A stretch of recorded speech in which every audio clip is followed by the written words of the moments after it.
This conference will now be recorded. সুন্দর জ্যোতে প্রচল পতিত পাবন বিশ্বপিতা করুণা মণ্ডিত ভুবন বন্দিত অলোক নিরঞ্জন লোকেশ ধাতা নমামি চরণে রহ সদা ধ্যানে পরম প্রেমময় জীবন বিধাতা বন্দে পুরুষোত্তমম বন্দে আর্য পিতৃন বন্দে মাতৃবর্গান বন্দে অহং ইষ্টি দৈবতা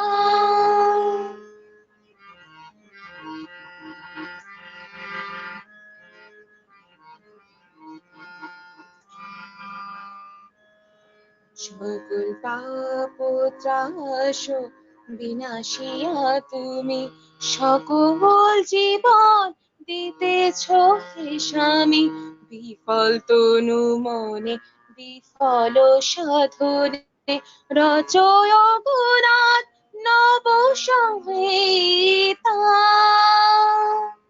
তোমার অমিয় প্রেমের পরশে জাগিবে ভুবন নবীন হরষে উঠুক দিন মনি অন্ধ রজনী রাখো হে চরণে ও গোপাল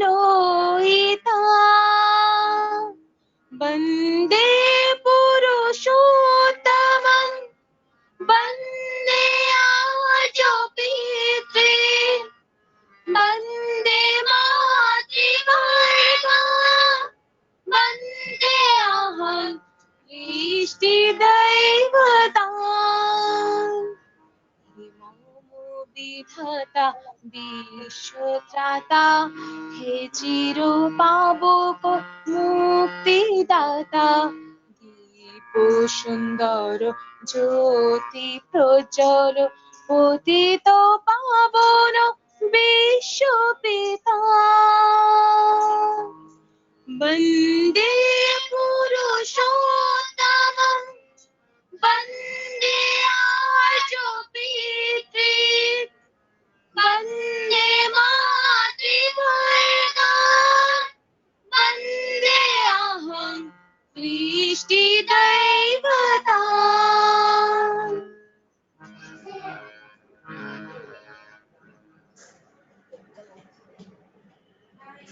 जय गुरु। जय गुरु माँ। बहुत ही सुंदर भजन था और आपने खूब सुंदर तरीके से इसको परिवेशन किया। तो अभी इस सेशन को आगे बढ़ाते हैं और मैं अनुरोध करूंगा सुदर्शन सरकारदा से। तो अभी वो एक जो वाणी पाठ होता है हम लोगों का, ये चला साथी का वाणी है, वर्ष नंबर 42। मैं अनुरोध करूंगा वो अपने भाव से इसको पहले पढ़ें, सबको सुनाएं, उसके बाद इसको एक्सप्लेन करें और उसके बाद जितने भी गुरु भाई या गुरु माता जुड़े हुए हैं मैं उनसे भी अनुरोध करूंगा इस चीज को लेके जो आपका अभिव्यक्ति है आप उसको रख सकते हैं। सुदर्शन दा आप हैं? जय गुरु दादा। जय गुरु। जय गुरु भाई।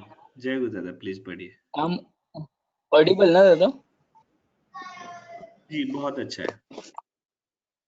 सभी को मेरा जय गुरु। मंदी पुरुषोत्तम ठाकुर जी की वाणी है, शैतान अहंग का नियंत्रण।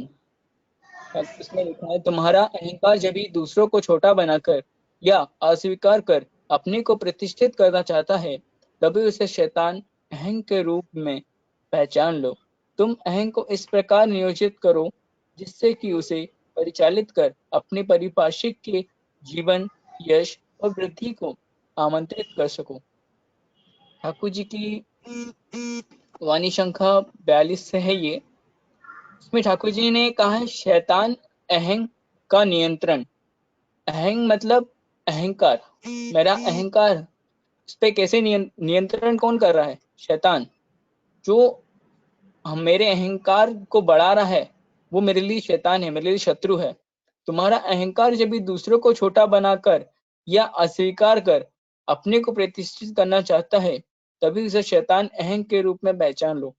अब हम आज जैसे हमारा जीवन जैसे चल रहा है, हम आस पड़ोस हमारे परिपार्श्विक में जो लोग रहते हैं, हम उसे छोटा बनाते हैं किसी भी चीज के। मान लीजिए कि मेरे पास कुछ टीवी आई है, छोटी छोटी चीजों को लेकर, मेरे पास एक कुछ बड़ी चीज है, सामने वाले के पास एक छोटी चीज है, तो हम उसे शो ऑफ करते हैं। आज की जनरेशन जो है वो शो ऑफ पे डिपेंड करती है, शो ऑफ पे ज्यादा बिलीव करती है। तो मैं जो शो ऑफ कर रहा हूँ उससे सामने वाले का हृदय दुख रहा है, सामने वाले को कुछ प्रॉब्लम हो रही है, या फिर उसे लगता वो अपने आप को छोटा महसूस कर रहा है। वो ठाकुर जी कभी नहीं कहें, ठाकुर जी कभी नहीं चाहते हैं, क्योंकि ठाकुर जी के लिए सभी मनुष्य, सभी लोग, सभी जीव, इवन एक छोटी सी चींटी और एक मनुष्य दोनों सेम है।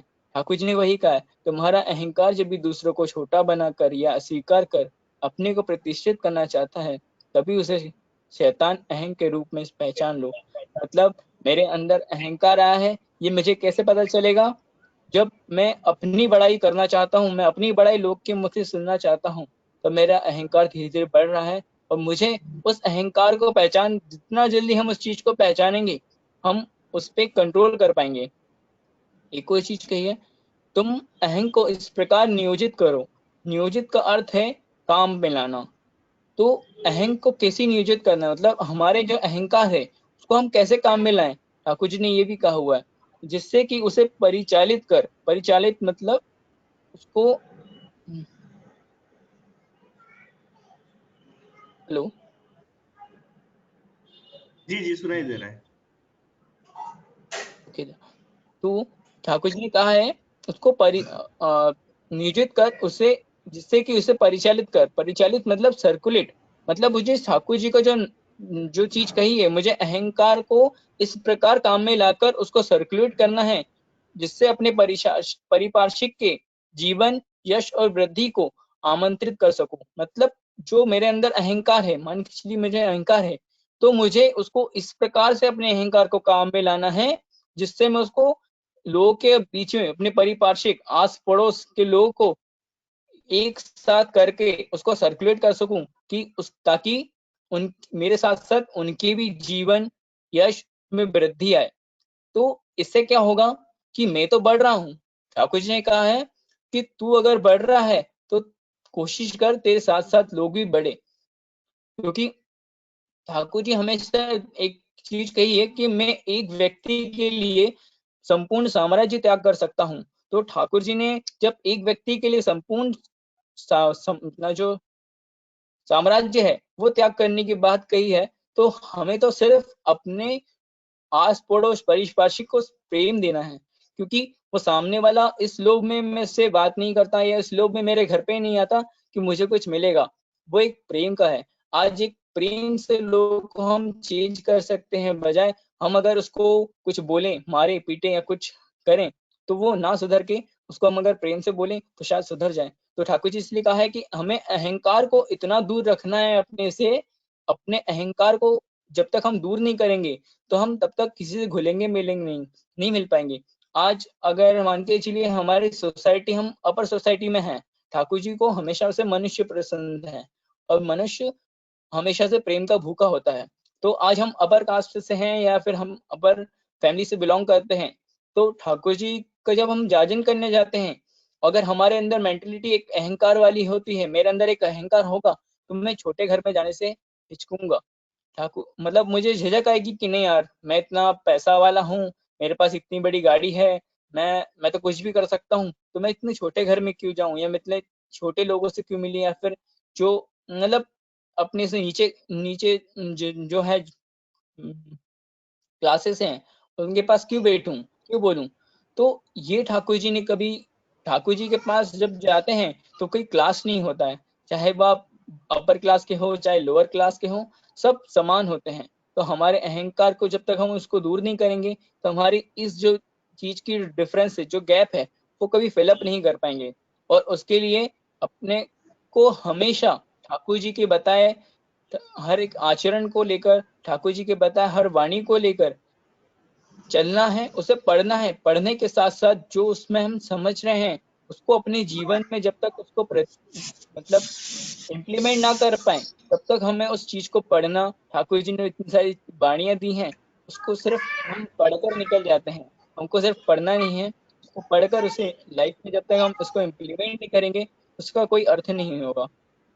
इस वाणी से मैं इतना ही समझता हूँ, मुझसे कुछ भूल त्रुटि हो तो मुझे क्षमा कीजिएगा दादा। जय गुरु। जय गुरु सुदर्शन भाई, बहुत अच्छे तरीके से आपने इसको एक्सप्लेन किया। जैसे कि हमारा जो अहंकार रहता है, हम किसी को जानने से कतराते हैं या फिर अस्वीकार करते हैं, तो इसको हमको ही समझ लेना है और इसको ठाकुर जी के हिसाब से अगर हम परिचालित होंगे तो बहुत सी जगह पे हम लोग ठोकर खाने से बच सकते हैं। बहुत सुंदर तरीके से आपने इसको एक्सप्लेन किया। अभी मैं अनुरोध करना चाहूंगा अपने जितने भी यहाँ पे गुरु भाई गुरु माता है, अगर कुछ अपना पॉइंट ऑफ व्यू रखना चाहते हैं इस वाणी को लेके, आप लोग रख सकते हैं।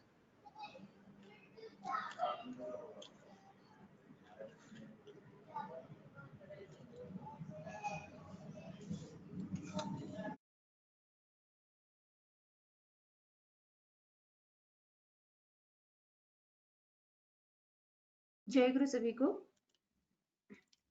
बहुत बढ़िया तरीके से सुदर्शन भाई ने इस चीज को डिस्क्राइब किया। सिर्फ मुझे एक चीज जो आ रहा था दिमाग में वो वही मैं शेयर करना चाहूंगी कि दो तरह का अहंग रहता है। सत्यानुसरण में श्री ठाकुर जी ने बोला कि जब तक शरीर है तब तक अहंग रहेगा, जब तक मन है तब तक अहंग रहेगा।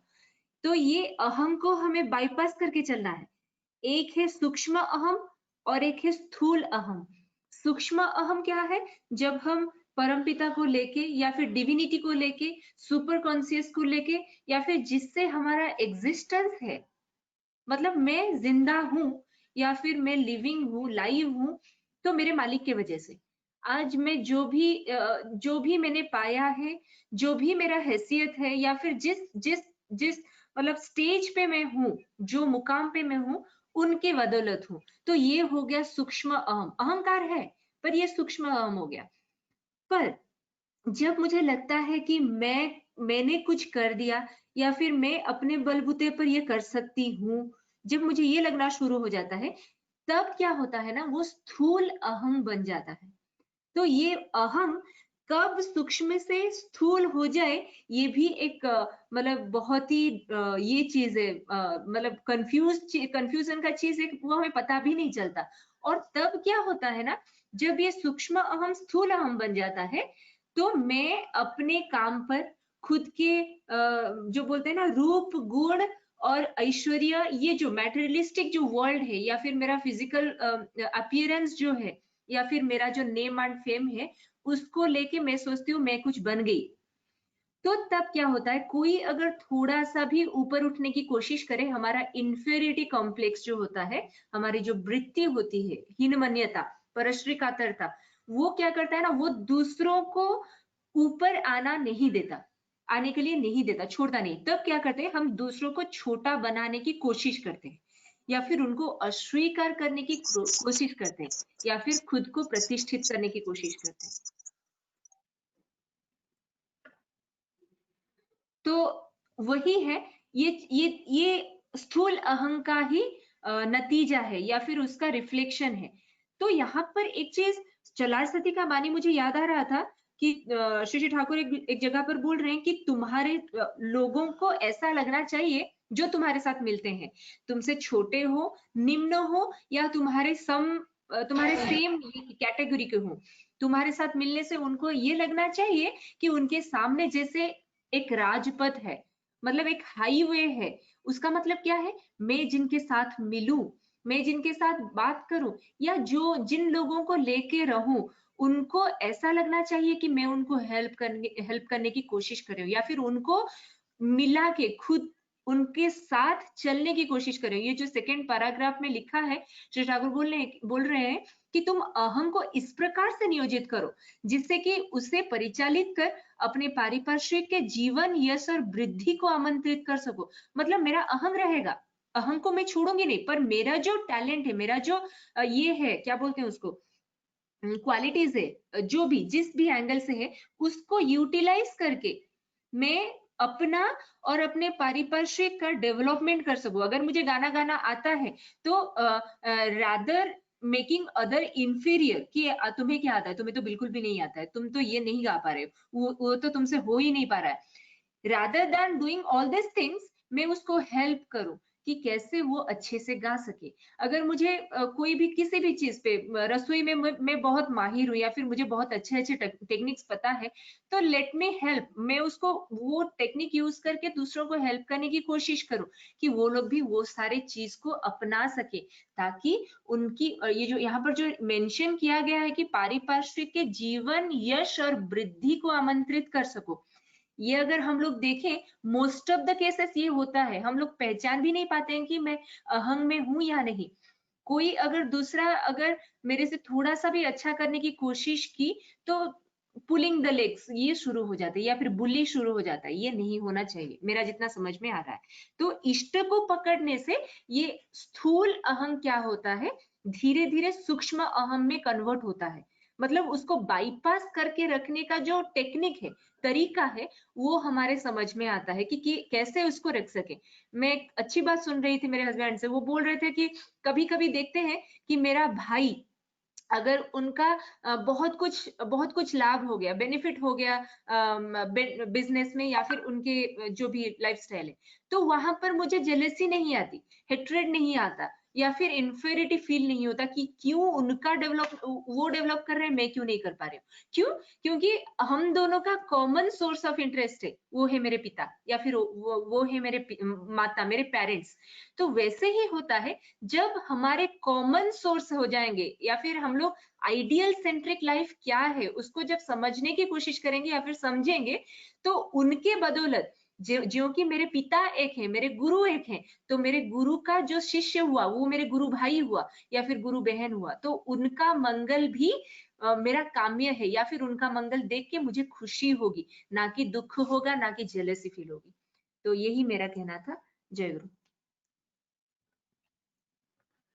जय गुरु। अभी इस चीज को हम लोग बहुत अच्छी तरीके से समझने की कोशिश किए अपने अपने भाव से। फिर भी वी हैव फ्यू टाइम्स, अगर कोई कुछ बोलना चाहते हैं इस वाणी के ऊपर, आप बोल सकते हैं।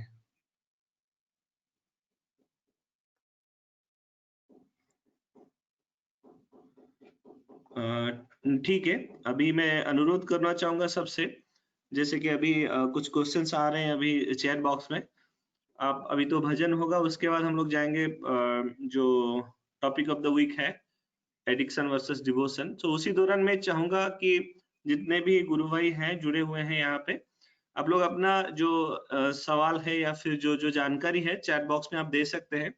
जब वो टॉपिक डिस्कशन खत्म हो जाएगा तो हम लोग जब डिस्कशन में जाएंगे then we can take those questions. अभी हम लोग इस सिलसिला को आगे बढ़ाएंगे। अभी मैं अनुरोध करूंगा दीप सुंदर सरकार दा, उनसे अनुरोध करूंगा एक भक्ति नैवेद्य हमारे लिए पेश करें ठाकुर जी के चरणों में। दीप दा आप हैं? जय गुरु। जय गुरु दादा। सुनाई दे रहा है? जी जी जी। अच्छा, संगीत परिवेशन कीजिए। जय गुरु। सबको मेरा आनंदित जय गुरु।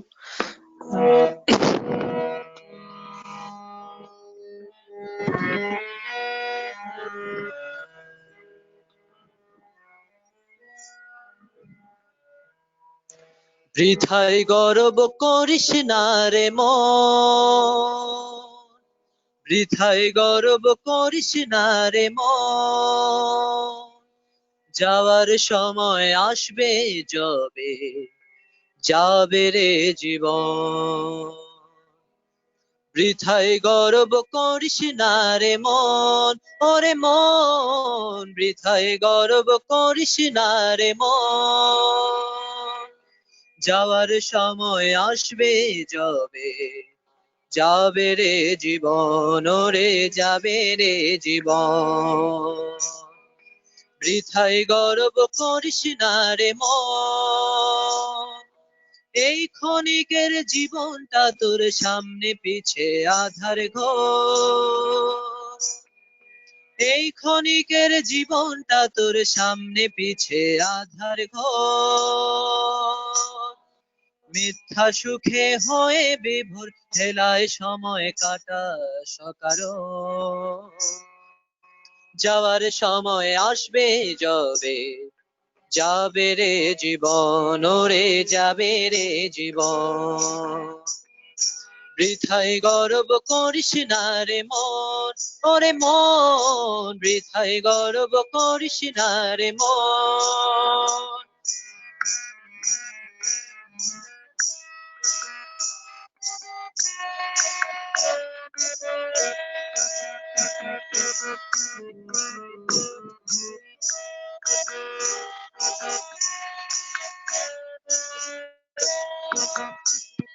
জগৎ স্বামী তোর সম্মুখে এলেন তোরে রাখতে সুখে জগৎ স্বামী তোর সম্মুখে এলেন তোরে রাখতে সুখে রক্ষা পাবি সকল দুঃখে রক্ষা পাবি সকল দুঃখে ধর তারি চরণ যাওয়ার সময় আসবে যাবে যাবে রে জীবন ওরে যাবে রে জীবন বৃথায় গর্ব করিস না রে মন ওরে মন বৃথায় গর্ব করিস না রে মন যাওয়ার সময় আসবে যাবে যাবে রে জীবন ওরে যাবে রে জীবন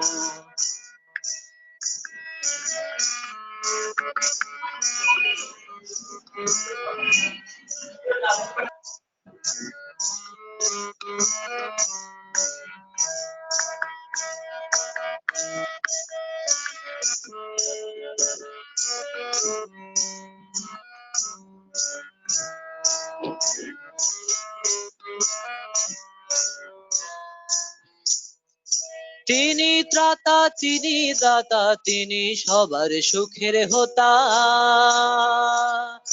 তিনি ত্রাতা তিনি দাতা তিনি সবার সুখের হোতা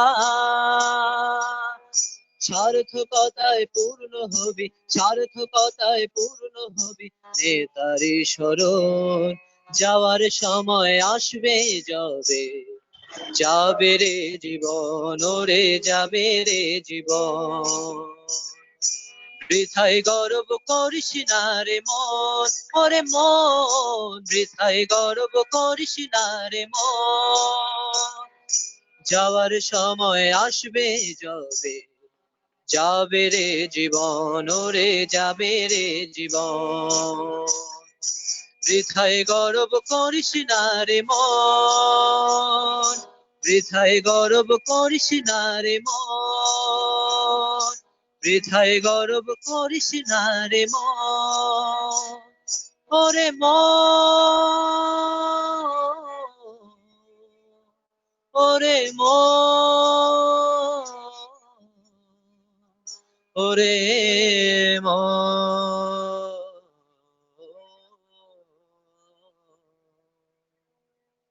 जय गुरु जय गुरु दादा। बहुत सुंदर था भजन, मतलब टॉपिक के रिलेटेड था। शायद ये आचार्य देव का लिखा हुआ गाना है, मुझे जितना तक पता है, but the way you have presented बहुत ही अच्छा था, बहुत भाव मधुर था। इस परिवेश को और भी भाव मधुर बना दिया, तो आपका धन्यवाद। अभी हम लोग सेशन को आगे बढ़ाएंगे। जैसे कि हम लोग डिस्कस करते हैं हर एक बार एक एक टॉपिक लेके। आज का जो टॉपिक ऑफ द वीक है that is addiction versus devotion. तो इसी संदर्भ में ठाकुर जी का जो जो फिलोसॉफी है, हमने एक चेष्टा किया है इसको एक रूपांतर करने के लिए, और इसको प्रेजेंट करने के लिए मैं अनुरोध करना चाहूंगा अपने श्री पात्र माँ से, जो मुंबई से जुड़ी हुई है, जो एक युवा सत्संगी है और बहुत ही मतलब एनर्जेटिक है, और ठाकुर जी को लेके उनका भावधारा भी बहुत अच्छा है। तो श्री पात्र माँ आप जुड़े हैं हमारे साथ?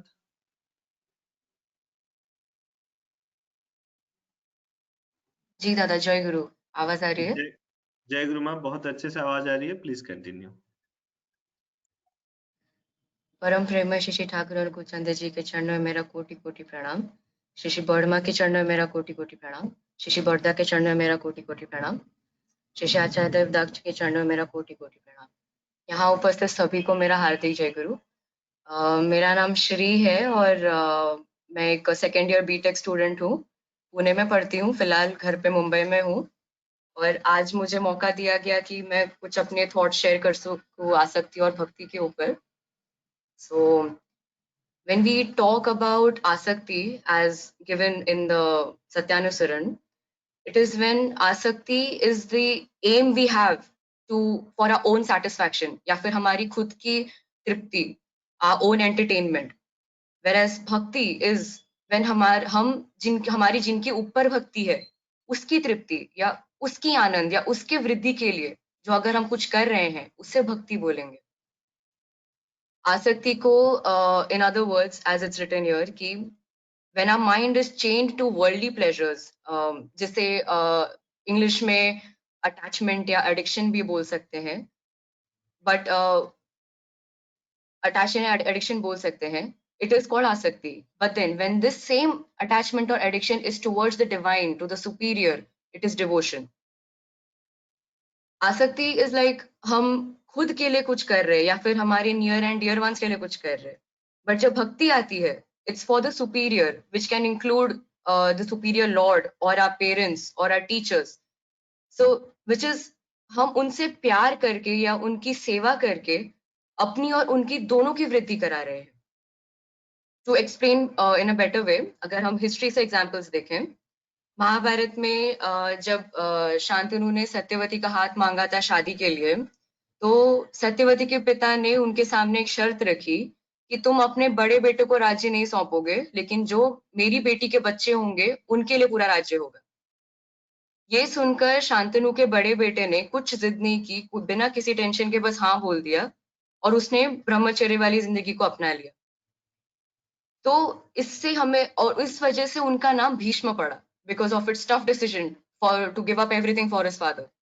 So it was this example that Satyavati के पिता ने जो कहा अपनी बेटी के लिए और उसके बच्चों के लिए, it was आसक्ति, like he wanted the worldly pleasures for his daughter and her children. लेकिन जो भीष्म ने किया, it was his भक्ति और devotion. If we talk about another example from history, जब रामायण में कैकेयी माँ ने भरत के लिए राजा दशरथ से कहा कि मेरे बेटे के लिए ये पूरा राज्य छोड़ दो और राम को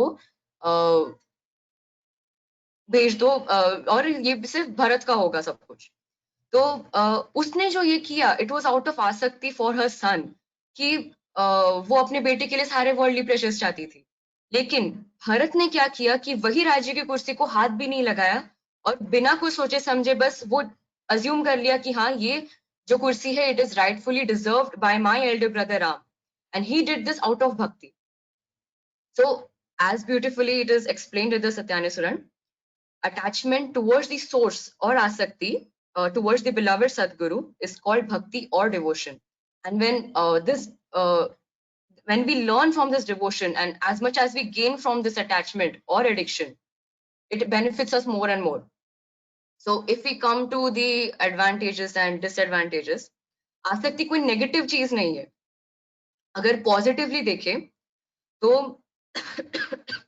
जब कोई किसी से अटैच्ड होता है या उनमें इतना इंडल्ज्ड होता है कि in some like indulge in some particular subject और सम ह्यूमन और इन द आइडियल, तो उसके अलावा उसे कोई और दिखाई नहीं देता।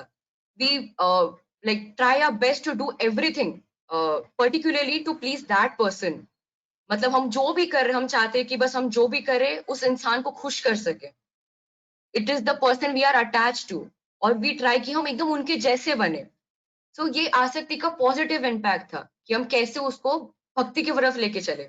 But then if we see negatively, as a negative impact, if we see in the young generation relationships, like if a boyfriend or girlfriend tries to please their partner, ऐसा कुछ करके according to each other's wishes, it is called आसक्ति in the negative impact.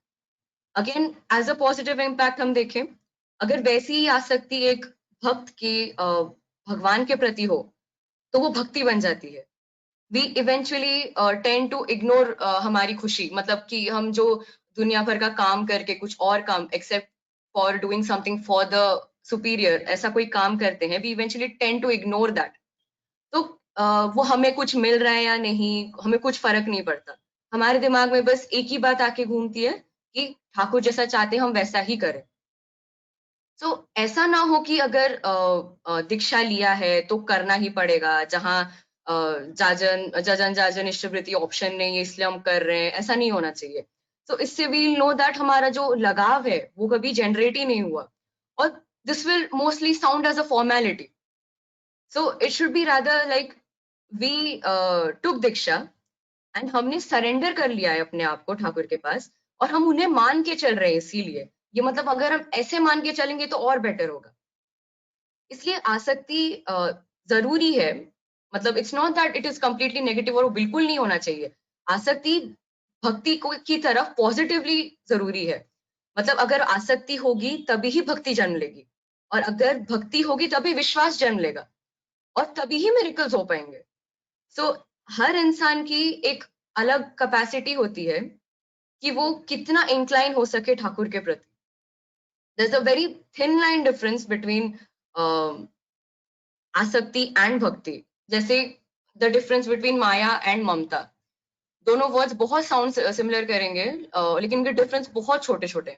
सो किसी ने बड़दा को पूछा था कि माया और ममता में क्या डिफरेंस है, तो उन्होंने कहा था कि जो माया होती है, if I have a child, मेरा जो उसके प्रति प्यार है, या फिर मेरे जितने नियर एंड डियर वंस है, यानी अगर मेरे फैमिली में से कोई है, मेरा अगर उनके प्रति प्यार है, so it is called maya. But then अगर हम ममता की बात करें, इधर मेरा बच्चा है, उधर मेरी दोस्त का बच्चा है, वो किसी और का बच्चा है, मैं सबको सेम नजर से देख रही हूँ, तो वो ममता हो जाती है। ममता इज व्हेन हम सबको एक नजर से देख रहे हैं, और माया इज व्हेन मैं सिर्फ अपने अपने वाले के फायदे के लिए देख रही हूँ। If we go to symptoms now, कि हमें कैसे पता चलेगा कि नकली भक्ति कहाँ से आई है हमारे अंदर, अगर हमारी भक्ति सच्ची है या नहीं। तो जो नकली भक्ति एज स्टेटेड इन दी सत्यानुसरण, नकली भक्ति मोटा अहंकार युक्त होती है, और असली भक्ति अहंकार मुक्त अर्थात पतले अहंकार युक्त होती है। सो फॉर एग्जाम्पल,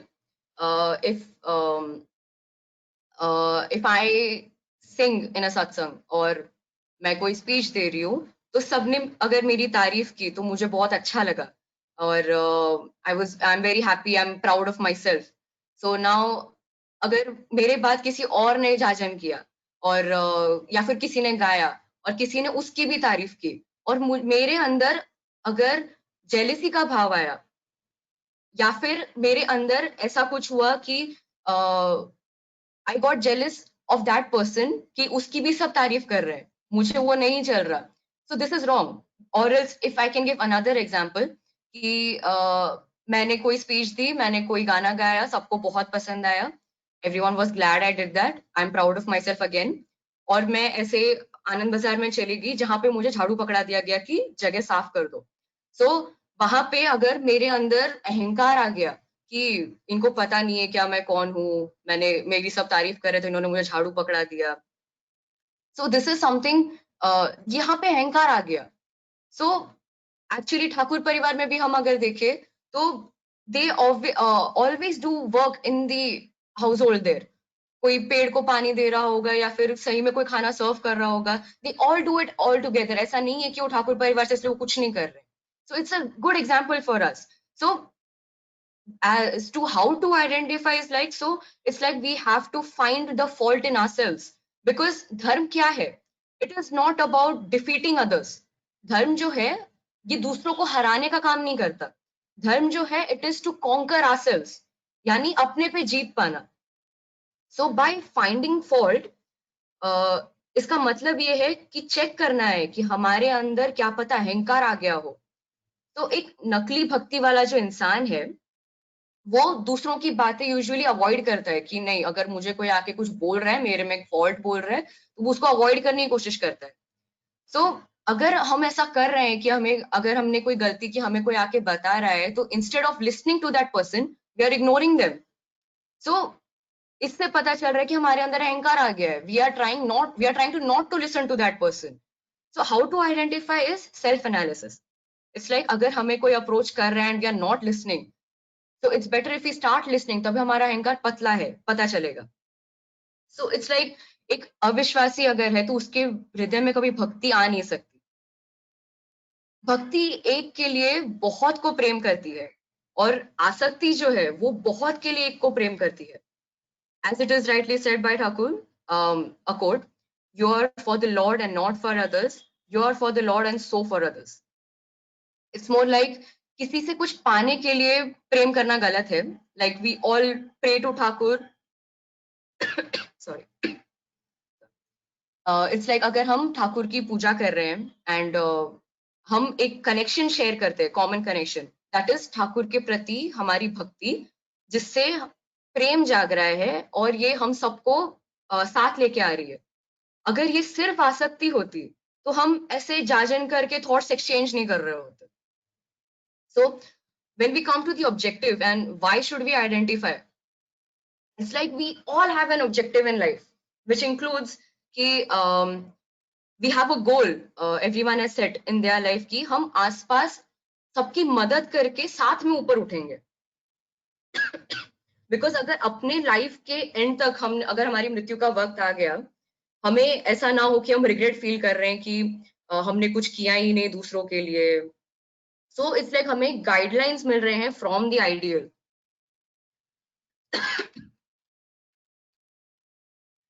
अगर हम एक एग्जाम्पल लें, किष्टदा की एक स्टोरी है जिसमें उन्होंने कहा था कि तुम सब ध्यान करोगे तो सब ठीक हो जाएगा. तो फिर ही ट्राई टू डू दैट कि वो सिर्फ ध्यान कर रहे. उन्होंने कोशिश की. फिर ध्यान के बाद 2-3 दिन बाद उनके अंदर गुस्सा सब कुछ आने लगा. उन्हें लगा था कि ध्यान से सब ठीक हो जाएगा. तो वो ये क्वेश्चन लेके ठाकुर के पास गए कि मैंने कोशिश की ध्यान करने की, फिर मुझे लगा कि सब ठीक होगा, कुछ ठीक हो नहीं रहा है. तो ठाकुर ने बोला कि तुम्हें मेरी दया पाने के लिए भी मुझसे दया पाना होगा. So like to receive blessings from me also you still have to receive a blessing. So जैसे पहले कहा मैंने कि आसक्ति और भक्ति में बहुत ही थिन लाइन का डिफरेंस है. इसलिए तो अगर एक normal example we take from everyday as an objective कि अगर हम भजन कीर्तन कर रहे हैं किसी सत्संग में, या फिर हम सुन के एकदम मग्न हो गए और बहुत ऐसे हेवनली फील हो रहा है और ऐसे सुन के हमें रोना आ गया. सो इससे हमारी भक्ति शायद पता चल रही है. लेकिन अगर उसके बाद ही अगर मेरी गलती किसी ने मुझे बताई किसी चीज में आके और मेरा ईगो हर्ट हो गया और मैं ट्राई कर रही हूँ कि मैं उनको सुन के ना लूं, सो ये एक टाइम है जहाँ पे मेरी प्रवृत्ति मेरे डिवोशन से ज्यादा मुझ पर हावी पड़ रही है. तो जहाँ पे प्योरली आसक्ति है, प्योर आसक्ति यानी भक्ति की तरफ, यानी जहाँ प्योरली आसक्ति है वहां भक्ति विदाउट भक्ति, आई मीन सॉरी, जहाँ प्योरली आसक्ति है विदाउट भक्ति किसी और चीज की तरफ, वहां पे कभी भक्ति एंटर नहीं कर सकती है. लेकिन जहाँ भक्ति है वहां आसक्ति अपने आप मर्ज हो जाती है. अगर हम फिर से हिस्ट्री से एग्जाम्पल ले, we all know Mirabai, how much she was devoted to lord Krishna. वो इतनी उनकी भक्ति थी, उनको ऐसे कोई डिस्ट्रैक्शन था ही नहीं कि उनको मैनिपुलेट कर सके, कि उनके वन पॉइंटेडनेस को कुछ भी हिला नहीं सकता था. उनका बस पूरा ध्यान भगवान कृष्ण पे ही था, उनकी पूरी भक्ति उनके लिए थी. सो जिससे ये वही बात हुई कि ब्रह्मचर्य से हमारा वन पॉइंटेडनेस से हमारा ब्रह्मचर्य प्राप्त हो रहा है. So in this objective is like it's not like कि प्यार करना कोई गुनाह है, but it's like we should take it in the right direction ताकि हम सबको साथ लेके चल सके.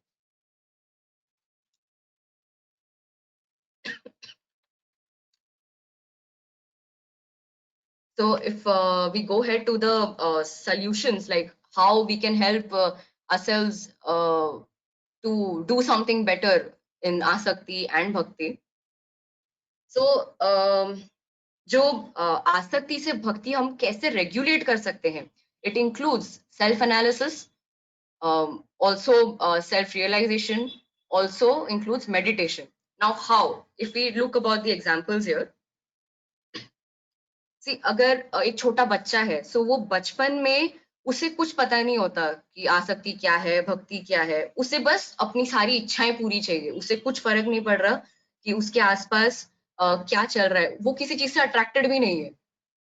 तो उसका बस एक ही मेन एम रहता है कि उसकी सारी इच्छाएं पूरी हो, बस वो रो रहा है किसी चीज के लिए, उसे वो चीज मिल जाए।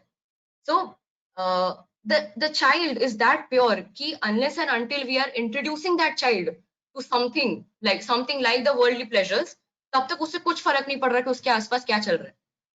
So एक टाइम आता है जब उसे इन सब चीजों के बारे में पता चलता है, तब उसकी आदत उसको लग जाती है। So after a certain age jealousy आती है या कुछ और आता है, लेकिन वो मोस्टली टीनेज आने पे होता है। So why is this happening? It's because हमारी बॉडी जो है एक एज के बाद अलग अलग टाइप के हॉर्मोन्स रिलीज करती है। So it is different in main, women obviously, and इससे सिर्फ मेंटल चेंजेस नहीं होती, फिजिकल चेंजेस भी होते हैं। इन मेन वी कैन सी उनको बियर्ड आने लगता है, एंड विमेन मेंस्ट्रुएशन दिख रहा है। तो फिजिकली एंड मेंटली दोनों तरह चेंजेस हो रहे हैं। सो ठाकुर ने दीक्षा का प्रविधान इसलिए दिया ताकि हम इन हार्मोनल चेंजेस के वजह से जो हमारा इमोशंस कंट्रोल हो सकता है, we can control them even before the hormones can control us. मतलब हम अपने इमोशंस को इक्वली कंट्रोल कर सके। And how is that possible? Naam dhyan at a smaller age. So Thakur ने दीक्षा का प्रविधान इसलिए दिया कि जो लड़के हैं छोटे, उनका दीक्षा चालू हो 12 साल की उम्र में, और जो लड़कियां हैं छोटी, उनका 9 साल की उम्र में। So when we talk about this, so it's like when before hormone secretion and before the hormone starts regulating the kids, Thakur चाहते हैं कि हमारा जो pineal gland है inside the brain वो ज्यादा एक्टिव हो जाए, जो मेडिटेशन से ही पॉसिबल है। सो इट हेल्प, अगर हमारा pineal gland एक्टिव रहा तो उसके बहुत सारे फायदे हैं। ठाकुर कहते हैं, children, you must fix your attention at the root of the nose to have view and drive the spirit onwards. This was my policy when I was Jesus. So Thakur ने ये बात भाव समाधि के 7वें दिन बोली थी, जिससे ना साइंटिस्ट ना ह्यूमंस बहुत दिनों तक कोई समझ नहीं पाया था, और इसका मीनिंग अभी बहुत रिसेंटली पता चला। तो if we want to live longer, अगर हमें ज्यादा जीना है, तो ये क्वेश्चन उठा रिसेंटली कि ऐसा कौन सा बॉडी का ऑर्गन है जिसे हम एक्टिव रखेंगे तो हमारा जीना ज्यादा दिन हो सकता है, या फिर जिसके हम लोग चीजें कंट्रोल कर सके अपने हिसाब से। तो इस बारे में सिर्फ ऋषि मुनियों और अवतारी पुरुषों को ही पता था। तो ठाकुर ने इसलिए अपने डिसाइपल्स को नाम ध्यान से इंट्रोड्यूस कराया। सो इसके साथ साथ ठाकुर ने ये भी कहा कि चक्र फोटो को देखकर ध्यान करना चाहिए, इससे हमारा जो अटेंशन है वो फिक्स्ड रहता है। So talking about the pineal gland, जो इसमें इधर इंपॉर्टेंट है, it's like it is inside the head behind the thalamus in the brain. तो यहाँ एक हार्मोन सिक्रीट होता है जिसका नाम है मेलाटोनिन। ये इस सेंचुरी का मेडिकल का सबसे बिगेस्ट डिस्कवरी है जो 1980 में हुआ। तो ओके, सो दिस ग्लैंड ये क्या है कि ये 40 की उम्र के बाद सूख जाता है, एंड हमारा बुढ़ापा स्टार्ट हो जाता है उस उम्र के बाद, और एक इंसान is tend to get sick more often. तो गौतम बुद्ध को भी इसी चीज पर आंसर्स चाहिए थे, इसलिए वो अपना घर छोड़ के निकल गए थे सतनाम का प्रचार करने के लिए। सो बहुत सालों तक ऐसे साइंटिस्ट ने क्या किया कि they thought the pineal gland and there's another organ in the stomach, appendix, ये सब वेस्ट है, इसका कुछ यूज नहीं है बॉडी में। फिर बाद में प्रूव हुआ कि उसका क्या इंपॉर्टेंस है, तब ठाकुर को सब मान गए, और ये 1980 के पहले किसी को पता नहीं था। सो मेलाटोनिन जो है ये हमारे शरीर में एंटीऑक्सीडेंट्स की तरह काम करता है। It's similar to the work antioxidants do. ये हमारी बॉडी की इम्यूनिटी बढ़ा रहा है, और ये हमें मेमोरी एक्टिव रखने को भी हेल्प करता है, और इससे हमें नींद भी अच्छी आती है। जो बीमारियां होती है लोगों को वो भी कंट्रोल हो जाती है। सो जिन लोगों के मेडिसिनल डोजेस बहुत हाई होते हैं, उनके बॉडी में मेलाटोनिन सिक्रीशन एक एज के बाद कम हो जाता है। 40 के बाद तो कम होता ही है, लेकिन अगर उनके मेडिसिन हाई हैं तो और कम हो जाता है। सो जैसे ही मेलाटोनिन सिक्रीशन कम हो गया, बुढ़ापा जल्दी आने लगता है। So it's all part of the biological cycle कि जैसे अंधेरा होता है तो मेलाटोनिन सिक्रीशन बढ़ जाता है, और सनराइज होती कम हो जाता है। तो इसलिए ठाकुर ने कहा है कि उषाय निशाय मंत्र साधन, चलते फिरते जब, यथा समय इष्ट निर्देश, मूर्त करना ही तब। सो इट्स लाइक अगर हम सुबह शाम जब कर रहे हैं तो मेलाटोनिन सिक्रीशन जो है वो इवेंचुअली बढ़ने लगता है और हमारा पीनियल ग्लैंड एक्टिव रहने लगता है। So what I said right now was जो पीनियल ग्लैंड है उसके क्या क्या फायदे हैं कि अगर वो एक्टिव रहा तो उसके क्या क्या फायदे हैं। लेकिन अगर वो एक छोटी सी उम्र से मतलब जैसे बच्चों में 9-12 साल की उम्र से ही वो एक्टिव रहने लग गया तो एक टाइम आएगा कि वही हॉर्मोन्स जो उनका कंट्रोलिंग पावर छीन सकते हैं, ये मेलाटोनिन सिक्रीशन से they can control themselves at according to every situation. So जो अगर हम बच्चे मेडिटेशन करेंगे जिससे पीनियल ग्लैंड एक्टिव रहेगा, it's like it will help us control our emotions while we are respecting the situation which is going on and it will be according to our own will. So जैसे मैंने बोला कि जो बच्चे होते हैं they are very pure, उन्हें कोई जलन नहीं होती, they have nothing, ना आसक्ति ना भक्ति, they know nothing. But जैसे ही टीनेज आ जाता है like I've experienced that part, we get more conscious, everyone has experienced that part of course कि हम कैसे बहुत जानने की कोशिश करते हैं हमारे आसपास क्या हो रहा है, हमारा पढ़ाई हो जाए, हमारी करियर हो जाए, कुछ डिसाइड करने नहीं हो रहा, हम क्या कर रहे हैं, ये सब कुछ इन हॉर्मोन्स की वजह से है। सो ठाकुर ने प्रैक्टिकली ये सब कुछ समझाया है कि मतलब उन्होंने बहुत सिंपली समझाया है कि to understand all of this by yajan yaajan and ishtavritti. So अगर कोई इंसान बिना किसी क्वेश्चंस के ये सब फॉलो करना चालू कर दे तो आफ्टर अ सर्टेन एज मतलब बहुत टाइम बाद after a certain very old age they realize that ये जो पार्ट था जो हमने फॉलो किया इतने दिन without asking any questions, it was something miraculous, it was something scientific जो हमने फॉलो किया, जो which is helpful by the secretion of melatonin जो हमें इमोशंस कंट्रोल करने दे रहा है। So, इतना कह के मैं अपने वाणी को विराम देना चाहूंगी। जय गुरु। जय गुरु श्रीमा। Actually, the way you have presented, it's like just awesome. आपने जिस तरीके से इस ठाकुर जी का जो हमने आज रखा था topic related to devotion and addiction, you have presented very well. And मुझे लगता है कि ये जो चीजें हैं, जो आसक्ति है और भक्ति है, जो दोनों तरीके हैं, आपने जो दोनों एंगल रखा कि this is not negative part, right.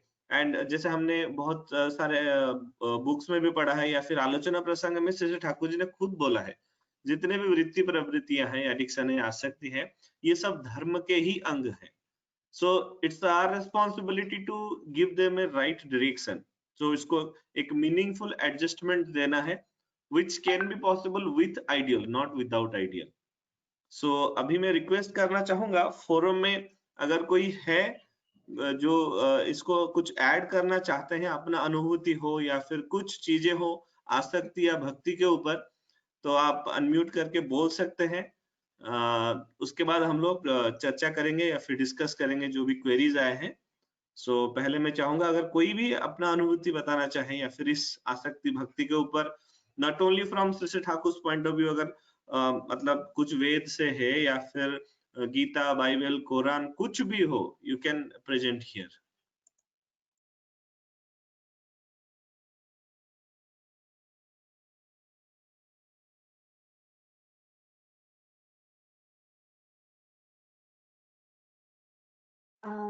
जय गुरु सभी को। पहले तो I am really thankful to Shri Maa, मेरी छोटी बहन जैसी ही है और बहुत बहुत बढ़िया से, मतलब क्या बोलो, it was really wonderful the way you presented and the way you like you convinced us, that was really great. एक चीज है, मैं ये आपका जो डिस्कशन था उसे सुनते सुनते मुझे एक स्टोरी याद आ गया। हम में सबको पता होगा तुलसीदास जी के बारे में, तो उनकी जो लाइफ हिस्ट्री काफी हद तक इसी के साथ ही मेल खाता है, क्योंकि उनका जो बर्न एंड ब्रटअप हुआ वो डिफरेंट था। फिर उनके जन्म होने के बाद उनको कुछ बोला गया कि वो अपने पिता माता के लिए सही नहीं रहेंगे, मतलब उनके लिए अनलकी रहेंगे, तो वो उनका पालन पोषण कहीं दूसरी जगह पर हुआ। और उनका बॉर्न एंड ब्रॉट अप इस तरह से हुआ कि वो he was every time craving for love and emotion. He was not finding all these things in the society. So उनकी जब मैरिज हुई तो उनका लगाव हो गया अपने पत्नी के प्रति। एक बार उनकी पत्नी जो गई थी, अपने मायके गई थी, तो ये जब घर लौट रहे हैं, तुलसीदास जी जब घर लौट रहे हैं, तब उनको अपने पति को ना पाते हुए वो बहुत चिंतित हो जाते हैं। तो he couldn't find any way, और उन्होंने ठान लिया कि मुझे अपने ससुराल जाके अपने पत्नी को देखना है या फिर उनसे मिलना है। तो he just thought of that thing and he started working. तो तब तो गाड़ी वगैरह सब नहीं था, वो चलना शुरू कर दिए। चलते चलते इतना बारिश होने लगा और एक जंगल पार करना पड़ा उनको। और उतने बारिश में वो जो नदी था उसको क्रॉस करके नदी के दूसरे पार जाना था उनको अपने ससुराल के यहाँ। तो वो नदी में बाढ़ आ गया था। वो जो बाढ़ को क्रॉस करने के लिए उन्होंने एक भी दूसरी सेकेंड थॉट नहीं लाए अपने दिमाग में, मुझे जाना है तो जाना है। तो उन्होंने पानी में डुबकी लगाई और पानी में जाते ही उनको लगा कि जैसे कोई जैसे क्या बोलते हैं उसको, लकड़ी का बड़ा वाला कोई हिस्सा है, उसको पकड़ के वो नदी को उन्होंने पार कर लिए। फिर जाते जाते लग रहा है कि उनको दिखा कि वो जो घर है अपने ससुराल का, वो घर दिखा, तो उनको दिख रहा है कि ऊपर अपनी पत्नी है। तो वहां पर पहुंचने के लिए वो भी संभाल नहीं पा रहे हैं कि स्टेयर देके जाए, तो उन्होंने डिसाइड किया कि वैसे ही वो चढ़ के जाएंगे। तो वहां पर कुछ दिखा उनको, जैसे पेड़ का कुछ वहां पर कुछ लगा हुआ उनको लगा कि यहाँ पर कोई डाली है या फिर कोई है, कुछ है, तो उसको पकड़ के मैं ऊपर उठ जाऊं। तो उन्होंने उस चीज को पकड़ के ऊपर उठ गए। जब उनकी पत्नी उनको देख रही है कि उनके पतिदेव ऐसे हालत में भीगे हुए, पूरा मिट्टी में लदे हुए ऐसे होकर घर तक आए हैं, उनके पास आए हैं, तो उन्होंने उनको झरोके के, मतलब वो जो खिड़की था उसके थ्रू उनको अंदर लेके आए। तो बोले आप आए कैसे ना, तुमने ही तो मेरे लिए वहां पर एक लटका के रखा है, कोई डाली या फिर कुछ लटका के रखा है। तो उनकी पत्नी बोल रही नहीं, मैंने तो कुछ लटका के नहीं रखा। तो वहां पर जब जाके देख रहे तो वो एक सांप था। वो एक सांप था। वो बिलीव नहीं कर पाए कि वो उन्होंने एक सांप को पकड़ के पूरा जो घर का जो हाइट है उसको उठ के वो आए हैं अपने पत्नी के पास। फिर वो बोल रहे हैं आप आए कैसे, इतनी जोर से बारिश हो रहा है तो आप आए कैसे, बाढ़ होगा नदी में। तो वो बोल रहे हैं कि नदी में बाढ़ तो था, पर मुझे कोई लकड़ी का कुछ लॉग जैसा था वो मिल गया। तो वो उसको भी वेरीफाई करने के लिए जाते हैं दोनों। जब जाते हैं तो वहां पर एक शव दिखता है उनको, डेड बॉडी। जो डेड बॉडी था नदी में, उसको उन्होंने ये समझा कि कोई लकड़ी का लॉग है। और उसको उन्होंने पकड़ के पूरा नदी को पार किया है। उनको होश भी नहीं है क्या पकड़ के उन्होंने पार किया है। तो उनकी आसक्ति इतना तीव्र थी कि वो जो रास्ते में जो ऑब्स्टेकल्स आते हैं उसको ओवरकम करते हुए, वो सारे ऑब्स्टेकल्स को मूव ऑन करते हुए उन्होंने आकर अपनी पत्नी के पास पहुंचे। तभी उनकी पत्नी क्या बोलते हैं, वो बोलते हैं कि आपका आसक्ति अनडाउटेडली बहुत ही प्योर है मेरे लिए। अगर ये आसक्ति ईश्वर की ओर चली जाए तो आप क्या नहीं कर सकते हो। वही एक लाइन था जो तुलसीदास जी का जीवन सुधर दिया, मतलब जीवन को पूरा परिवर्तन ही कर दिया। उसके बाद से आज भी हम लोग तुलसीदास को पहचानते हैं, या फिर तुलसी रामायण जो है उसके बाद ही उनके लाइफ में आया था, वो शुरू हुआ उनका जीवन में ये सारे कुछ घटनाएं।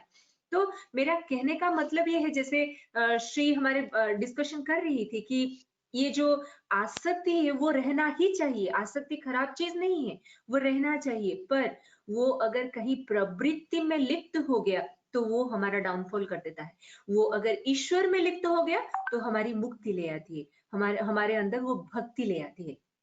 तो ये अगर समझने की कोशिश करेंगे यहाँ पर जो advantages and disadvantages of this thing जो क्या है, श्री ठाकुर जी का ही वही बानी है, अवलंबन में आश्रय और आसक्ति। ठाकुर बोल रहे हैं कि आश्रय पाने के कारण अवलंबन करने की बजाय आसक्ति होने के कारण अवलंबन करना बहुत अच्छा है। इसको थोड़े से समझने की कोशिश करेंगे हम लोग, क्योंकि हमारा जो भी डिस्कशन होता है हम उसको डे टू डे लाइफ में कोऑर्डिनेट करने के लिए ये करते हैं, प्रैक्टिस करते हैं। तो श्री श्री ठाकुर जी यहाँ पर जो बोल रहे, कभी कभी देखते हैं हम लोग कि हम दीक्षा मैंने ले ली, घर पे सभी लिए हैं इसीलिए मैंने ले लिया, पर मुझे कुछ पता नहीं है क्यों लिया, क्यों कर रही हूँ, वो मुझे आइडिया नहीं है। मैंने लिया है, आज माँ पिताजी है, गाइड कर रहे हैं, किया मैंने, पर वो जो इग्नोरेंस है मेरा, अगर वो दूर नहीं हुआ, अगर मेरा लगाव मेरे इष्ट के प्रति नहीं आया, तो क्या होता है, जब मैं बाहर जाऊंगी, कहीं पे जॉब के लिए जाऊंगी, कहीं पे हायर स्टडीज करने के लिए जाऊंगी, या फिर कहीं पे ऐसे फैमिली में शादी करके जाऊंगी जहां पर हो सकता है ठाकुर जी को ना लिए हूं, तब क्या होता है, तो वो लगाव ना होने के कारण मेरे चरित्र रंजित नहीं होते, जो सेकंड पैराग्राफ में लिखा हुआ है, चरित्र रंजित नहीं होते, मतलब उनको जो सारी जिंदगी पकड़ के, मतलब जिंदगी में लेके चलना, वो कॉन्फिडेंस, वो कन्विक्शन मेरा क्लियर नहीं होगा। हो सकता है कब मैं भूल जाऊं, कभी मैं छोड़ दूं, या फिर कभी मैं ठाकुर जी को क्या बोलूं, हाँ जब टाइम था सब मान रहे थे, मैं भी मान रही थी, अभी समय नहीं हो पा रहा है या फिर परिस्थिति वैसा नहीं है, इसीलिए मैं नहीं कर पा रही हूँ, वो आ जाता है हमारे लाइफस्टाइल में।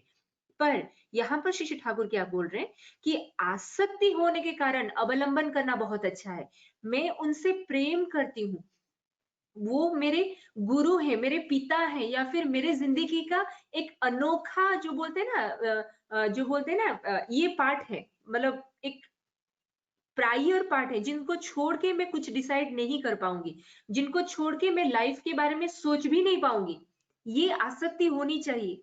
तब अवलंबन करना बहुत अच्छा है, उनको फॉलो करना बहुत अच्छा है, तब जाके श्री ठाकुर बोल रहे हैं द्वितीय में उससे होना ही पड़ेगा, मतलब ये जो चरित्र रंजित होना ही पड़ेगा, वहां पर कैरेक्टर में हाथ लगता है।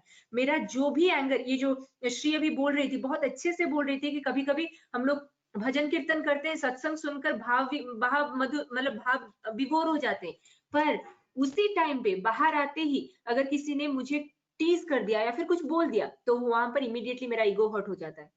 इसका मतलब आसक्ति ही मुझ में प्रोमिनेंट है, अभी तक भक्ति आई ही नहीं, वो आसक्ति को मोड़ देना होगा, वो पॉजिटिविटी में और भी आसक्त होना होगा, तभी जाके ये ये जो है भक्ति में कन्वर्ट हो जाएगा और चरित्र रंजित होना शुरू हो जाएगा। ये मेरा समझना था। और थैंक्स अगेन कि हमारे जो स्पीकर थी आज श्री पात्रा, वो बहुत ही अच्छे से डिस्कशन किया। मैं सभी से आग्रह करूंगी, this is a open forum, तो जो भी दादाएं हैं, माँ हैं, आलोचना करने की मर्जी रखते हैं या फिर अपना पॉइंट ऑफ व्यू रखना चाहते हैं, क्वेश्चंस रखना चाहते हैं, you are free to put your points, you are free to keep your questions here. जय गुरु।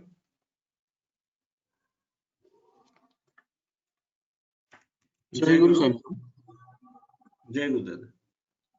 जी, मुझे समझ में आता है एडिक्शन और डिवोशन में, तो I think that addiction shrinks you while devotion enhances you. Like both of them could give you pleasant experiences. They can take you to point of euphoria, and but what addiction can give you are moments of pleasantness. It's temporary, but while devotion can give you a constant sense of pleasantness. And the most important thing is that devotion enhances you, it expands you, and it makes you all inclusive, while addiction pushes you to a corner. Like it makes you totally exclusive to a point where most people become neurotic or broken with anxiety and depression, etc. So one enhances you while the other destroys you. So that's the big difference between addiction and devotion. Like devotion gives you a profound sense of life. Means what I can say is that like to a normal people and to a normal person, a devotee might look like a mad person. Like he's always devoted to someone. Why is he so? It might look silly to a normal person, but actually he is the most intelligent one.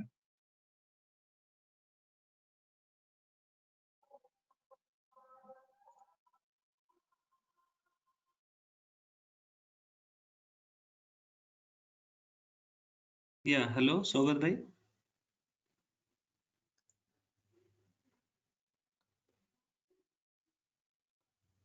आपका voice नहीं आ रहा है।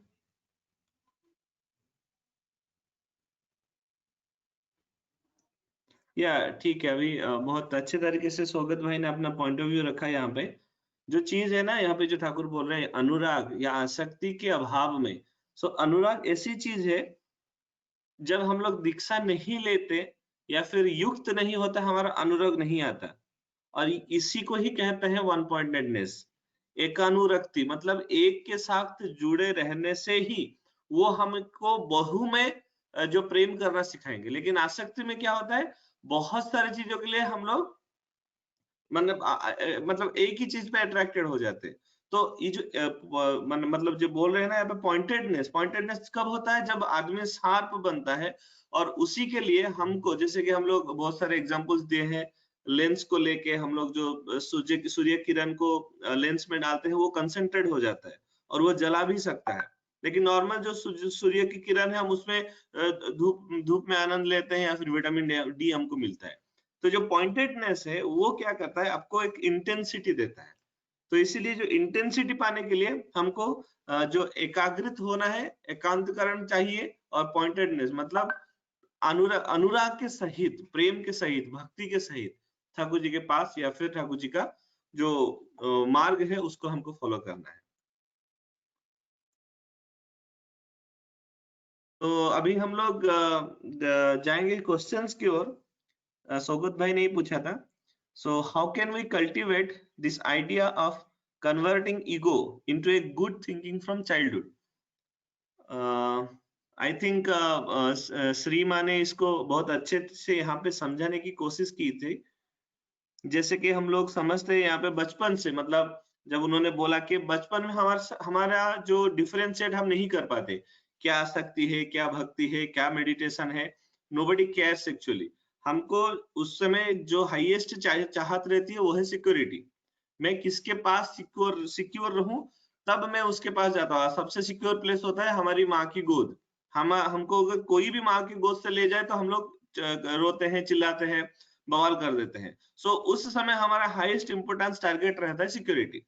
लेकिन जो धीरे धीरे ये जो परिवर्तन आता है समय के साथ, एज के साथ, that is only due to the hormonal changes.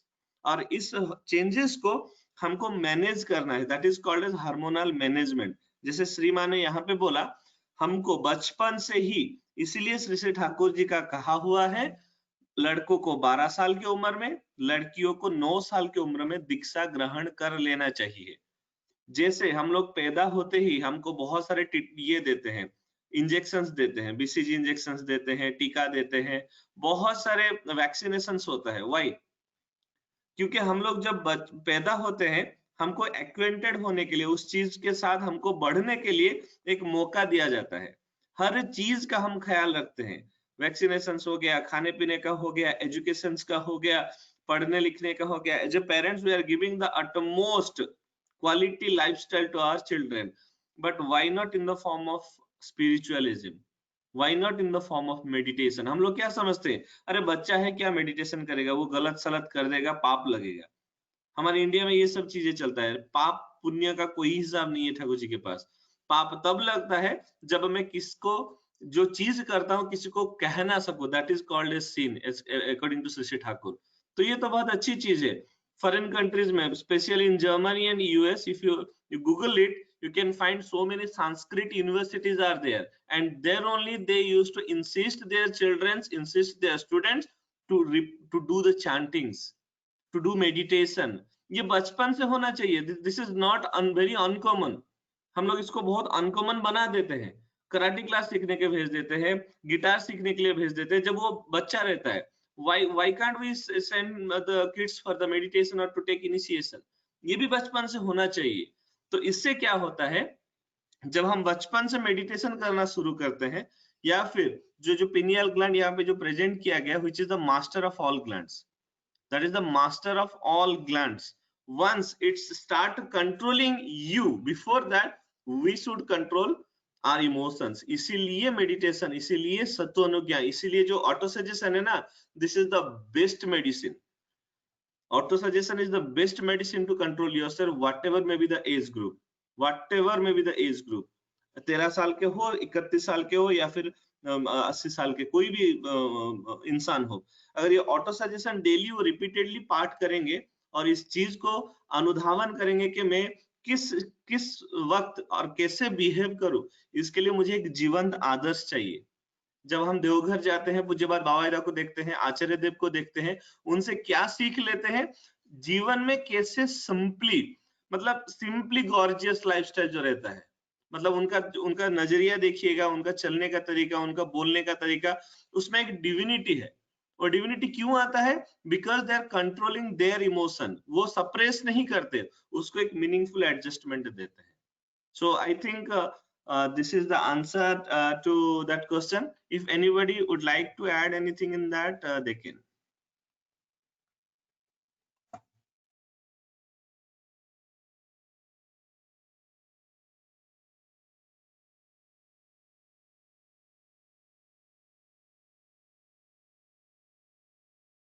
ठीक है, अभी हम लोग दूसरा क्वेश्चन लेते हैं जो सुस्मिता माँ ने पूछा है।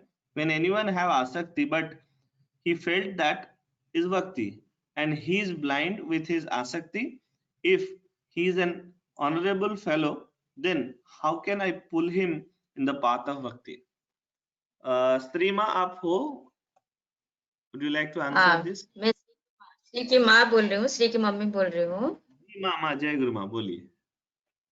जय गुरु जय गुरु।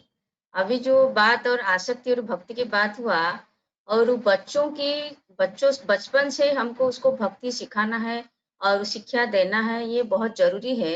ये एक हिस्ट्री के साथ मैं जोड़ के बता सकती हूँ। देखिए, ध्रुव तारा जो बना हुआ है, ध्रुव अभी उत्थानपाद का बेटा मनु है, वो उसका 2 बीवियां थी, सुनीति और सुरुचि। जो सुनीति का बेटा है ध्रुव है, वो सुरुचि के बेटा का नाम उत्तम है। अभी एक दिन ध्रुव को अपना राजा ने अपने बेटे को अपने गोदी में बिठा दिए थे। वो उसको उत्तम को अच्छा नहीं लगा, वो जाके अपने माँ को बुलाया, माँ ने उसको खींच के बाहर फेंक दिया। वो बच्चा 5 साल का था ध्रुव, लेकिन ये बात उसको बहुत बुरा लगा, लेकिन वो समझ नहीं पाया मुझे निकाल के क्यों फेंका उसने। अपने माँ से जाके वो शेयर किया, तो और उसमें दुख से बताया, इससे भी बड़ा गो तुम्हारे पास हो सकता है। वो कैसे? माँ से पूछा ना, वो पापा की गोद से भी बड़ा गोद है भगवान की गोद। तो वो छोटा बच्चा है, 5 साल का बच्चा, उसको इतना कैसे समझ में आएगा? तो उसने सारे चीज पूछा, मैं कैसे ये पा सकता हूँ? तो उसने बताया, माँ ने बताया, बेटा ये भगवान को आपको गुरु की दीक्षा लेनी होगी, और गुरु ने जो बताएंगे उसको आप कंटिन्यू करेंगे, और देखिए से ऐसे आपने ध्यान करोगे तभी भगवान तुमको प्राप्त होंगे, तभी तुमको पैर में बिठाएंगे, बहुत अच्छा लगेगा। तो उसी बात को वो दिल पे लिया और बिना बताए चला गया। इतना छोटा बच्चा वो चला गया, किसके लिए? गुरु ढूंढा। तभी नारद ने उसको गुरु की दीक्षा कैसे लेना है, क्या करना है, सब आदत बता दिए। वो पेड़ के नीचे बैठ के इतना ध्यान किया। तो छोटे बचपन में, जैसे ठाकुर ने बोले हैं 12 साल के अंदर, 9 साल के अंदर जो हम लोग को दीक्षा लेने की जरूरी है, ये बात का मैं एग्जाम्पल दे रही हूँ। ये वो बच्चा 5 साल का बच्चा, वो इतना ये हो गया कि भगवान की ध्यान करके इतना भगवान प्यार हो गए उसको, इतना हो गया कि उसको गोद दे दिए कि वो ध्रुव तारा बन के आकाश में बैठ गया। लेकिन वो आसक्ति था वो उत्तम में। उसकी माँ ने उसको अपना राज्य और देश दिलाने के लिए, अपना सम्मान बचाने के लिए वो आसक्ति किया, तो उसको कुछ नहीं मिला। वो जो अपना देश गया वो मर गया, तो उसका खत्म हो गया वहीं पे। लेकिन ध्रुव ने जो पूजा में और भक्ति में पाया है, वो जाके कहाँ मिला उसको? जिंदगी भर हम आज भी उसको याद करते हैं। ये भक्ति का भाव है। ये भक्ति से आपको क्या मिलता है, आसक्ति से आपको क्या मिलता है? लेकिन आसक्ति भक्ति एक जगह पे भी हो सकता है और डिफरेंट भी हो सकता है। और ये छोटे बच्चे को हम भक्ति की दया में डालेंगे, भक्ति की हिसाब में रास्ता दिखाएंगे, ये मेडिटेशन करवाएंगे, तो हम ध्रुव के जैसा हमारे बच्चे को बना सकते हैं। जय गुरु। इसमें यदि मेरा कहीं गलती होगा तो क्षमा करेंगे। नहीं, जय गुरु माँ, बहुत ही अच्छा था, प्रैक्टिकल एग्जाम्पल्स थे। बहुत ही अच्छा हाँ। लगा। और कोई अगर ऐड ऑन करना चाहते हैं इसके ऊपर?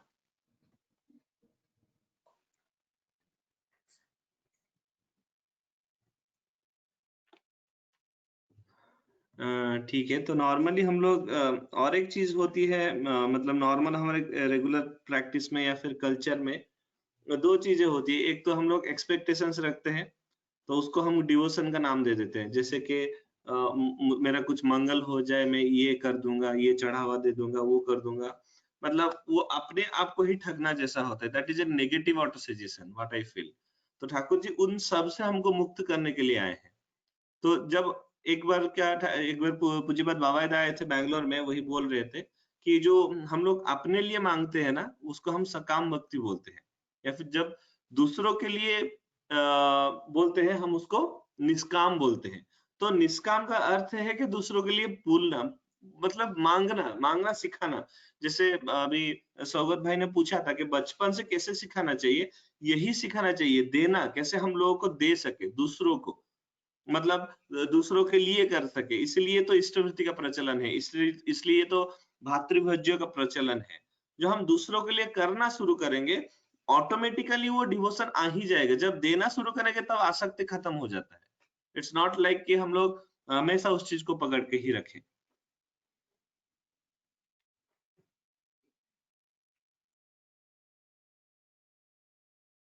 बहुत बढ़िया डिस्कशन हो रहा है इस यहाँ पे। जैसे छोटा सा ही एक चीज है। सुष्मिता माँ का क्वेश्चन लेंगे हम लोग इसके बाद। तो मैं एक चीज मैं यहाँ पर बोलना चाहती हूँ, ये जो अभी बोले कि छोटे से बचपन से कैसे प्रैक्टिसेस करवाना चाहिए। एक चीज देखिए, हमारे पितृभृति एक बार आलोचना प्रसंग में ऐसे पढ़ रही थी, तो श्री ठाकुर बोल रहे हैं कि बच्चों को ऐसा शिक्षा देना चाहिए कि वो अपने उपार्जन से इष्टभृति करें। ये नॉर्मली हमने सुना है, पर इसको कैसे करें? श्री ठाकुर ही वहीं पर ये कर रहे हैं, मतलब उसी चीज को लेके एक पॉइंट बोल रहे हैं कि बस पकड़ लो कि तुम्हारा एक ये है, क्या बोलते हैं, क्या बोलते हैं उसको, जमीन, तुम्हारा एक खेत है या फिर कहीं पे मतलब ये है, जगह है तुम्हारा, तो वहां पर हार्वेस्ट करने के लिए बच्चों को दिखा सकते हो कि ये जगह है, यहाँ पर आलू की हार्वेस्ट कर सकते हैं, या फिर छोटे छोटे कुछ भी छोटा सा स्मॉल स्केल में हार्वेस्ट कर सकते हैं। और उसमें जितना हार्वेस्टिंग होगा, उसमें से थोड़ा जो है बेसिक जो है जो प्रिंसिपल वैल्यू है, वो इष्टभृति के लिए तुम रख सकते हो। या फिर अपने घर पे ही छोटे छोटे काम करके मैं ये कोई एसपीआर दादा के साथ बात कर रही थी, एक वो चीज मुझे बहुत अच्छा लगा कि हमें बच्चों को ये सिखाना चाहिए कि पापा के लिए तुम इतना करो या फिर माँ के लिए तुम इतना करो, ताकि वो खुश हो के तुम्हें कुछ दे। जैसे कि पापा मम्मी हमें पॉकेट मनी देते हैं, उसी तरह से जब छोटे छोटे बच्चे रहते हैं, तो तुम कुछ करो तो वहां से खुश होके जो तुम्हें दे, वो तुम्हारा अर्निंग है इष्टभृति के लिए। अगर ये चीज हम बच्चों को सिखाने की कोशिश तो करें। आजकल के बच्चे हो जाते हैं क्या ना, मेरी चीज मैं किसी को नहीं दूंगा या फिर दूंगी, ये मेरा है, मैं किसी के साथ शेयर नहीं करूंगी। तो आजकल आईसीएसई और सीबीएसई बोर्ड में ये सिखाया जाता है कि शेयरिंग एंड केयरिंग, और वो कहाँ से शुरू होता है? खाने से। टिफिन लेके आया है बच्चा, तो उसको शेयरिंग एंड केयरिंग सिखाओ, पर जो कि बिल्कुल भी नहीं होना चाहिए। वो श्री ठाकुर जी का जब मैंने पढ़ा आलोचना प्रसंग में, तो वो बोल रहे हैं कि पिता को देना, माता को देना, गुरु के प्रति देना, जो भातृभुज्य है, वो भातृभुज्य भी गुरु भाइयों के प्रति देना। ये अगर शुरू हो गया ना एक बचपन से एक बच्चे के अंदर, वो आसक्त इजीली नहीं होगा किसी भी चीज से, या फिर किसी भी ऑब्जेक्ट से, किसी भी इवेंट से, कोई भी सिचुएशन से। वो रेडी रहेगा कि हाँ मुझे सीखना है, मुझे करना है, मुझे सबके लिए करना है, सबको देना है, सबको लेके जीना है। वहां पर एक ब्रॉडनेस आता है जो सबको लेके चलने की। ये मैं समझती हूँ कि बचपन से ये प्रैक्टिस किया जा सकता है भक्ति को लाने के लिए। सुष्मिता माँ का क्वेश्चन था, व्हेन एनीवन हैज आसक्ति but he failed that this is भक्ति। हाँ, ये हो जाता है कि जैसे श्री ने इसको बोला कि कभी कभी हम आसक्त हो पड़ते हैं। मतलब अभी अभी इसको शायद हमने बहुत अच्छी तरह से डिस्कशन की कि मैं भजन गा रही हूँ या जाजन कर रही हूँ, मुझे लगता है कि मैं ठाकुर को लेकर बहुत बड़ी भक्त हूँ, मैं बहुत कुछ मतलब ठाकुर जी के लिए ही मेरा जीवन है, सुबह से लेकर शाम तक मैं उन्हीं के थॉट में हूँ, उन्हीं के काम पे ही लगी हुई हूँ, तो मैं बहुत बड़ा भक्त हूँ मुझे लगता है। पर एट द सेम टाइम कोई उसको पहचानेंगे तभी तो उसको इरेडिकेट करेंगे, उसको इरेडिकेशन का पाथ माँ ने पूछा है, तो पहचानने का पहला थिंग है वो जो हमारा ये था, यहाँ पर बानी आपको शायद दिख सकता है, दिख रहा है नहीं, ये वाला नहीं, नहीं पहले से, उसके पहले, हाँ ये वाला नहीं, उससे पहले एडवांटेज डिसएडवांटेज, हाँ यहाँ पर आ रहा है। यहाँ पर जो बोल रहे हैं कि अनुराग या आसक्ति के अभाव में, ये आसक्ति को अभी हम लोग पॉजिटिव लेंगे, मतलब ईश्वर के प्रति जो आसक्ति है, काइंड ऑफ भक्ति, वो ही अनुराग से ही भक्ति आती है। और वो उनका सिम्टम ही यही रहेगा कि अगर मैं आसक्त हूं तो मेरी बात में असंयता रहेगी, व्यर्थ स्वार्थी हो जाती है। व्यर्थ स्वार्थी मतलब सेल्फ सेंट्रिक हो जाते हैं हम लोग, मैं सिर्फ अपने बारे में ही सोचती हूँ। मतलब एक चीज देखिए, मैं सत्संग तो आती हूँ, भजन तो गाती हूँ, पर मुझे दिखेगा, मुझे ये लगेगा कि मुझे आज कितने लोगों ने जय गुरु नहीं किया, या फिर मुझे बैठने के लिए मुझे सब इग्नोर ही कर दिए, मुझे बैठने के लिए कोई जगह भी नहीं दिया, मुझे कोई पूछा भी नहीं आप कैसे हो। तो वो that all like all those points hurts me. तो वहां पर ये पता चलेगा कि मैं आसक्त हूँ, भक्ति मुझ में नहीं है। Bhakti it's kind of very down to earth. मुझ में अगर भक्ति आती है तो वहां पर क्या होता है ना, वो वहां पर मैं खुद ब खुद जाके अपने से ही मैं किसी को ये पत्ता बिछा दूं या फिर पानी दे दूं, कोई कैसा है कैसा ना है, मतलब उसकी हालचाल कैसा है, वो अपने से ही जाकर पूछूंगी। क्योंकि ये चीज मैं इसीलिए डिफाइन कर पा रही हूँ क्योंकि ये चीज मुझ में था, मुझ में बहुत सारी चीज थी। ये पहले से मुझे लगता था कि मैं ज्यादा इंट्रोवर्ट हूँ, मैं किसी के साथ मिल नहीं पाती हूँ, तो I used to be very introvert, I used to be very silent. सत्संग में काम खत्म हुआ, मैं अपने रास्ते, हर कोई अपने रास्ते, ऐसा हो जाता था। पर ये जो मिक्सिंग का जो चीज है, हर किसी के साथ मिलना या फिर उनकी हालचाल पूछना, उनका जो अच्छे से है या फिर कोई कुछ बुराई चल रहा है उनके लाइफ में, कोई प्रॉब्लम चल रही है, ये सारी चीज को लेके आलोचना करना, ये सारी चीज तब मालूम में आया जब ठाकुर जी का अनुशासनवाद जो है उसको थोड़ा सा एनालिसिस किया कि क्या होती है, क्या करना चाहिए मुझे। और that is the real tendency, real symptom of भक्ति। और यहाँ पर जैसे माँ ने कहा है कि अगर वो ऑनरेबल फेलो हैं, पहली चीज तो ये है किसी के ऊपर हमारा कोई अधिकार नहीं होता है, ये है सभी अपने अपने लाइफ में इंडिविजुअल हैं। पर अगर कोई एक इंसान अगर वो मुझसे अटैच्ड हो या फिर मेरी बात सुनते हो या फिर मेरा उनके जिंदगी में कोई रोल हो, तभी जाके मेरा कहना कुछ फायदा दे सकता है उनके लाइफ में, otherwise it's a wastage of value. फिर भी ठाकुर जी को लेके ये कोशिश करना पड़ेगा, प्रेम ही सबसे बड़ी सोल्यूशन है जो मुझे लगता है कि क्योंकि श्री ठाकुर ने बोला कि कुछ भी हो जाए, कोई भी टेंडेंसी के इंसान हो, कोई भी कैरेक्टर का इंसान हो, अगर हमारा प्रेम ही एक चीज है जो हम देते चले तभी जाके कभी ना कभी उनको ये लग सकता है कि ये बंदा इतना करता है, फिर भी मैं उसको इतना इग्नोर करता हूँ, इसको इतना भाव नहीं देता, फिर भी वो मेरे लिए सोचता है, फिर भी वो मेरा जो जिससे अच्छा हो उसको छोड़ता नहीं है, बोलता रहता है। उसके लिए हमें राजी रहना पड़ेगा। जैसे श्री ठाकुर बोल रहे हैं ना, इसी क्वेश्चन का यही आंसर हो सकता है। सत्यानुसरण में श्री ठाकुर बोल रहे हैं, अगर तुम्हारे बंधु कभी कुपथ में जाए तो उनका संग बंद कर सकते हो, पर उनके लिए प्रार्थना करना मत छोड़ना। हो सकता है वो आसक्ति के कारण हो सकता है, क्योंकि आसक्ति लाती है स्वार्थ बुद्धि, ये सत्यानुसरण का ही वाणी है। आसक्ति ला देती है स्वार्थ बुद्धि, हीनमन्यता, इंफेरिटी कॉम्प्लेक्स जिसको बोला जाता है, परश्री कातरता, किसी की श्री देख के हम लोग ना सहन कर पाए, जेलसी, ये सारी चीज ले आते हैं। तो वो इंसान हमसे दूरी बनाने की कोशिश करेगा, हमें इग्नोर करने की कोशिश करेगा। ये जेन्युइन है, ये नॉर्मल टेंडेंसी है। तब क्या करना चाहिए, हमें दूर रहकर भी उनके लिए प्रार्थना कर सकते हैं हम लोग। और कभी कभी ठाकुर जी का जो बानी है, जैसे बोलते हैं ना, उनकी जिंदगी में क्या मंगलमय है, कौन से जगह पर उनको प्रॉब्लम हो रहा है उसका सोल्यूशन साइलेंटली दे सकते हैं। हम ये बोल सकते हैं कि आप थोड़ा सा ये करके देखिए, शायद आपके लिए अच्छा हो जाए। ऐसे दूर रहकर उनके लिए मंगल प्रार्थना करते हुए थोड़ा थोड़ा सा सोल्यूशन दे सकते हैं। I think this will work. अगर कोई किसी को कुछ ऐड करना है तो ऐड कर सकते हैं। सुष्मिता माँ, अगर आपका क्वेश्चंस क्लियर हुआ तो then you can give your feedback. जी माँ, आपने जय गुरु जय श्री माँ। जय गुरु। मैंने स्पीकर खोल दिया। आपने बहुत अच्छे से डिस्कस किया। ये मेरा प्रैक्टिकल अभिज्ञता है कि जो आपने सॉल्यूशन दिया है वो बहुत अच्छा है, मिल गया मुझे। मैं बहुत खुश हूँ आपके डिस्कशन से श्री माँ की। बहुत अच्छा। जय गुरु। थैंक यू माँ। जय गुरु।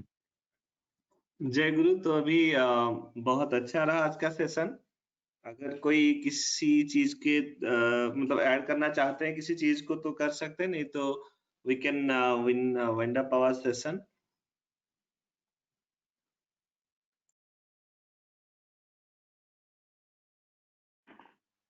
जय श्री माँ, जय गुरु। जी माँ, जय गुरु, बोलिए। माँ, मुझे थोड़ा सा इसी बारे में जो आपने डिस्कस किया अभी मेरे क्वेश्चन पे, इसी बारे में मुझे थोड़ा डिटेल में आपसे डिस्कस करना है, क्योंकि हमारे जो उन्नयनी है वहाँ तो टॉपिक के ऊपर होता है और ठाकुर जी की कृपा से आज वही टॉपिक छेद दिया आप लोगों ने। तो एक है जो जिन्हें मैं बहुत मानती हूँ और वो हमारे एक सत्संग ग्रुप है, उनका लीडर भी है, वो उसको चलाते हैं, तो मैं भी उसमें हूँ। तो वो कई सारे बातें बोलते हैं ठाकुर जी के नाम पे। मुझे पता नहीं वो